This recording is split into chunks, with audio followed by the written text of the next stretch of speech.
안녕하세요. 인사이드 헌터입니다. 먼저 여러분의 시간 단축을 위해 1.25배 영상 관람을 추천드립니다. 여러분 지금 몇 년도입니까? 2026년입니다. 대부분의 전문가들이 인공지능이 인간을 뛰어넘는 AGI 범용 인공지능의 도래 시점을 2030년 이후 혹은 2040년으로 예상할 때 단 한 사람, 일론 머스크는 완전히 다른 타임라인을 제시했습니다. 최근 공개된 피터 디아만디스와의 문샷 팟캐스트에서 그는 단호한 어조로 이렇게 예언했습니다. 2026년 AI는 인간 최고 전문가의 수준을 넘어설 것이다. 그리고 2030년이면 전 세계 모든 인간의 지능을 합친 것보다 더 똑똑해질 것이다. 단순한 허풍일까요? 아닙니다. 지금 테슬라의 기가 텍사스와 XAI의 데이터 센터에서는 인류 역사상 가장 거대한 지능 폭발이 준비되고 있습니다. 오늘 우리가 다룰 이야기는 먼 미래 공상과학이 아닙니다. 당장 내년부터 우리 피부에 와닿을, 아니 우리 삶을 송두리째 뒤흔들 물리적 현실에 관한 이야기입니다. 많은 분들이 AI 시대를 이야기할 때 엔비디아의 GPU, 즉 칩만 바라봅니다. 하지만 머스크가 이번 인터뷰에서 경고한 진짜 병목은 따로 있습니다. 바로 에너지입니다. 그는 지금의 AI 경쟁을 이렇게 정의했습니다. 이제 컴퓨팅은 메가와트 게임이 아니다. 기가와트 게임이다. XAI가 짓고 있는 콜로서스 슈퍼컴퓨터는 단일 클러스터로 소형 원전 23개 분량의 전력을 집어삼키고 있습니다. 칩은 어떻게든 구했는데 이제는 그 칩을 돌릴 전기가 없고 전기를 끌어올 변압기가 없어서 AI를 못 만드는 세상이 왔다는 겁니다. 이 지점에서 머스크는 소름 끼치는 지정학적 현실을 꼬집습니다. 바로 미국과 중국의 격차입니다. 우리는 흔히 미국이 AI를 지배한다고 생각합니다. 하지만 머스크는 중국의 태양광 제조 능력이 미국을 압도하고 있다고 직격탄을 날렸습니다. 중국은 이미 연간 1.5TW 규모의 태양광 패널을 찍어내며 에너지 생산 비용을 0으로 수렴시키고 있습니다. 생각해 보십시오. 전기가 쌀수록 AI 지능도 싸집니다.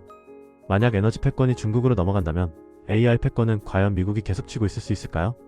이 거대한 에너지와 지능의 결합은 결국 우리 개인의 삶, 특히 직업을 정조준합니다. 머스크는 이번 대담에서 비트를 다루는 즉 디지털 세상에서 일하는 변호사, 회계사, 작가, 심지어 교육자와 같은 화이트칼라 직군이 가장 먼저 대체될 것이라고 경고했습니다. 그리고 그 빈자리는 무엇으로 채워질까요? 바로 보편적 고소득입니다. 기본소득이 아닙니다. 로봇이 로봇을 만들고 태양광이 무제한 에너지를 공급하면 물건값이 극도로 싸지는 디플레이션이 옵니다.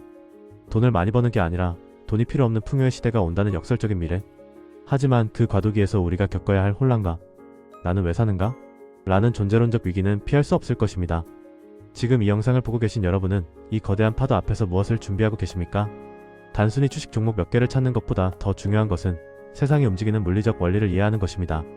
오늘 영상에서는 일론 머스크가 문샷 팟캐스트에서 쏟아낸 2시간 분량의 통찰을 4가지 핵심 키워드로 완벽하게 해부해드립니다. 첫째, 지능의 폭발 2026년 AGI 도래를 확신하는 기술적 근거와 하드웨어 전쟁의 실체. 둘째, 에너지 혁명 왜 머스크는 태양광과 배터리를 AI의 필수 조건으로 꼽았는가? 그리고 중국의 태양광 굵기가 의미하는 미국의 위기. 셋째, 노동의 재정의 화이트칼라의 몰락 이후 옵티머스 로봇이 가져올 물리적 AI 세상과 보편적 고소득의 경제학. 마지막 넷째, 인류의 진화 교육의 종말, 수명 연장, 그리고 다행성 종족이 되기 위한 큰 그림까지. 머스크는 말합니다. 미래는 저절로 좋아지지 않는다. 2026년이라는 거대한 분기점 앞에서 우리는 어떤 선택을 해야 할까요? 그 해답을 찾는 여정을 지금 바로 시작하겠습니다. 채널 고정해 주십시오. 이 본론 파트는 머스크가 제시한 4가지 핵심 아젠다 AGI, 에너지, 노동, 인류를 구체적인 데이터와 발언을 인용하여 깊이 있게 해부합니다. 특히 2026년이라는 타임라인의 근거와 중국의 위협, 그리고 보편적 고소득의 메커니즘을 시청자가 이해하기 쉽게 스토리텔링 방식으로 풀었습니다. 자, 이제 머스크가 던진 충격적인 예언들을 하나하나 뜯어보겠습니다. 서론에서 말씀드린 대로 이건 먼 미래의 공상과학이 아닙니다. 지금 이 순간 텍사스와 멤피스의 거대한 공장에서 벌어지고 있는 물리적 전쟁의 실체입니다. 첫 번째 주제, 가장 논란이 되고 있는 2026년 AGI 도래설입니다. 많은 전문가들이 2030년 혹은 그 이후를 이야기할 때 머스크는 왜 단 1년 뒤인 2026년을 지목했을까요? 그의 정의는 아주 명확. AGI는 모호한 철학적 개념이 아닙니다. 머스크는 이를 특정 업무에서 인간 최고 전문가를 능가하는 시점이라고 정의했습니다. 의사보다 진단을 잘하고 변호사보다 판례를 잘 찾으며 노벨상 수상자보다 더 뛰어난 가설을 세우는 AI. 이것이 바로 올해 2026년에 등장한다는 겁니다. 더 무서운 건 그 다음입니다. 그는 2029년에서 2030년 사이에는 AI의 지능이 전 세계 80억 인류의 지능을 모두 합친 것보다 더 똑똑해질 것이라고 확언했습니다. 이것이 바로 초지능의 단계입니다. 이게 가능한 이유가 뭘까요? 바로 하드웨어의 폭발 때문입니다. 머스크는 현재 XAI가 구축 중인 콜로서스 클러스터를 예로 들었습니다. 엔비디아의 최신 칩 H100과 H200, 10만 개가 투입된 이 괴물은 단일 시스템으로는 인류 역사상 가장 강력한 슈퍼컴퓨터입니다. 테슬라 내부에서도 코텍스라는 또 다른 거대 클러스터가 자율주행과 로봇학습을 위해 돌아가고 있습니다. 즉 머스크의 2026년 예언은 감이 아니라 지금 꽂히고 있는 GPU의 개수와 처리되는 데이터의 양을 계산한 엔지니어링 결과값인 것입니다. 챕터 2 병목의 이동 마이너스 칩의 장벽에서 전압 강화로. 하지만 여기서 반전이 일어납니다. 머스크는 AI 발전의 가장 큰 적이 더 이상 칩 부족이 아니라고 말합니다. 엔비디아 칩은 이제 돈만 주면 살 수 있습니다. 진짜 문제는 전기와 변압기입니다. 그는 이번 대담에서 아주 인상적인 표현을 썼습니다. 컴퓨팅은 이제 메가와트 게임이 아니다. 기가와트 게임이다. XAI의 멤피스 데이터 센터 하나가 쓰는 전력이 얼마인지 아십니까? 무려 2기가와트 규모로 확장되고 있습니다. 이는 소형 원자력 발전소 23개가 생산하는 전기를 오로지 AI 공부시키는 데만 쏟아붓는다는 뜻입니다. 그런데 문제가 생겼습니다.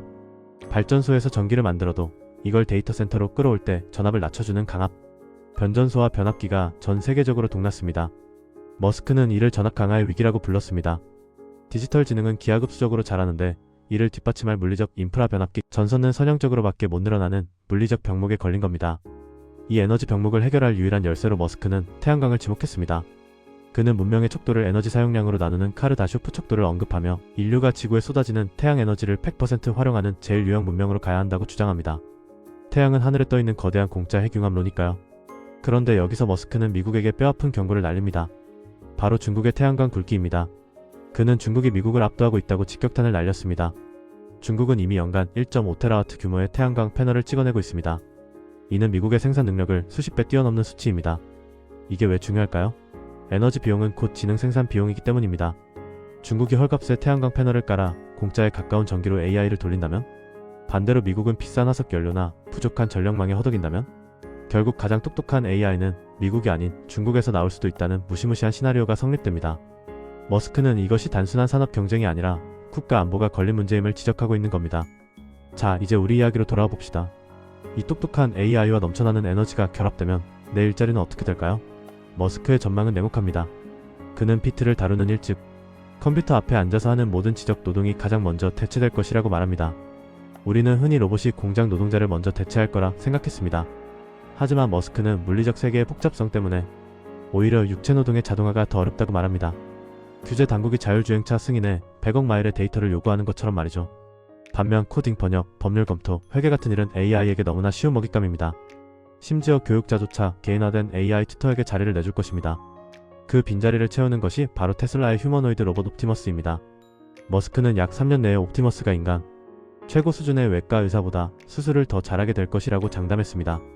자동차보다 싼 가격에 보급될 수억 대의 로봇이 공장에서 물건을 만들고 집안일을 하고 병원에서 수술까지 하는 세상. 노동의 정의가 완전히 뒤집히는 겁니다. 그럼 일자리를 잃은 인간은 굶어 죽을까요? 여기서 머스크는 보편적 고소득이라는 개념을 제시합니다. 이건 우리가 아는 기본소득과 다릅니다. 기본소득이 죽지 않을 만큼 돈을 주는 것이라면 보편적 고소득은 모두가 귀족처럼 사는 것을 의미합니다. 이게 가능한 원리는 극단적인 디플레이션입니다. 로봇이 로봇을 만들고 태양광이 공짜. 전기를 대주면 물건을 만드는 비용이 0에 수렴합니다. 아이폰이 100원, 자동차가 1만원이 되는 세상이 온다면? 굳이 많은 돈을 벌지 않아도 누구나 풍요롭게 살 수 있습니다. 머스크가 말하는 미래는 돈을 많이 주는 세상이 아니라 돈의 의미가 사라지는 세상입니다. 하지만 그는 경고합니다. 경제적 문제는 해결되겠지만 인간은 무엇을 위해 사는가? 라는 심리적, 철학적 위기가 찾아올 것이라고요. 모든 욕망이 즉각 충족되는 세상에서 인간은 권태와 허무함과 싸워야 할지도 모릅니다. 마지막으로 머스크는 이 모든 기술의 종착지를 지구 밖으로 돌립니다. 그는 왜 이렇게 미친듯이 AI와 로봇, 에너지를 개발할까요? 바로 인류를 다행성 종족으로 만들기 위해서입니다. 그의 픽픽처는 이렇습니다. 인간의 뇌를 통해 AI를 탄생시킨다. 이 AI가 설계한 로봇을 화성으로 먼저 보낸다.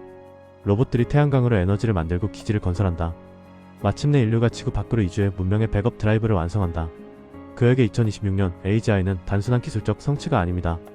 인류가 우주로 뻗어나가기 위해 반드시 거쳐야 할 진화의 관문인 것입니다. 정리해볼까요?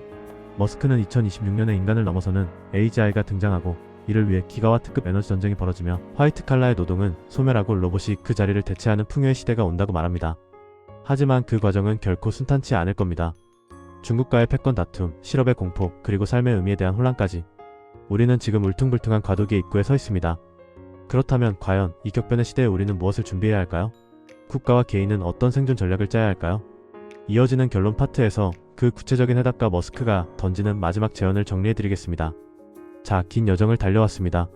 우리는 일론 머스크가 예고한 2026년이라는 거대한 분기점, 그리고 그 너머에 펼쳐질 AGI와 풍요의 시대를 미리 보았습니다. 아마 어떤 분들은 가슴이 벅차오르겠지만 어떤 분들은 두려움을 느끼실 겁니다. 내 직업은 사라지는가? 중국이 패권을 잡는가? 나는 무엇을 위해 살아야 하는가? 머스크가 말한 울퉁불퉁한 과도기는 이미 시작되었습니다. 하지만 미래는 두려워하는 자의 것이 아니라 준비하는 자의 것입니다. 보고서가 제시하는 마지막 4가지 생존 전략을 정리해드리겠습니다. 첫 번째, 물리적 현실에 주목하십시오. 지난 10년이 스마트폰과 앱, 즉 비트의 시대였다면 앞으로의 10년은 그 비트를 움직이는 거대한 아톰의 시대입니다. 머스크의 경고를 기억하십시오. 컴퓨팅은 이제 기가와 특게임이다. 투자자라면 AI 알고리즘을 만드는 회사만 쳐다봐선 안됩니다. 그 AI를 돌릴 전기를 누가 만드는지, 끊어진 전력망을 연결할 변압기와 구리를 누가 쥐고 있는지 봐야 합니다. 또한 디지털 지능을 현실 세계에서 실행할 로봇과 제조 능력을 가진 기업이 어디인지 찾아야 합니다. 소프트웨어는 복제할 수 있지만 발전소와 공장은 하루아침에 복제할 수 없습니다. 이것이 바로 다가올 시대의 진정한 해자입니다. 두 번째, 교육의 패러다임을 완전히 뒤집어야 합니다. 학부모님들 그리고 학생 여러분, 지금 학교에서 배우는 암기 위주의 지식은 2026년이 되면 AI 튜터가 1초 만에 찾아낼 수 있는 데이터에 불과합니다. 머스크는 명확히 말합니다. 교육은 암기가 아니라 호기심을 점화하는 과정이어야 한다. 화이트 칼라의 업무가 자동화되는 세상에서 살아남는 유일한 능력은 질문하는 능력과 물리적 세계에 대한 이해입니다. 답은 AI가 냅니다. 하지만 무엇이 중요한 문제인가? 를 정의하는 건 인간의 몫입니다. 아이들에게 코딩 문법을 가르치기보다 세상이 작동하는 제일 원칙을 가르치십시오. 그것만이 AI가 대체할 수 없는 창의성의 원천입니다. 세 번째, 국가 차원의 결단이 필요합니다. 머스크는 중국의 태양광 및 제조 굴기가 미국의 안보를 위협한다고 경고했습니다. 이는 한국에게도 시사하는 바가 큽니다. AI 경쟁력은 이제 슈퍼컴퓨터 몇 대를 들여오는 것으로 해결되지 않습니다. 저렴하고 안정적인 에너지 인프라를 확보하지 못한 국가는 지능 생산 비용에서 토태될 것입니다. 또한 제조업은 사양산업이 아닙니다.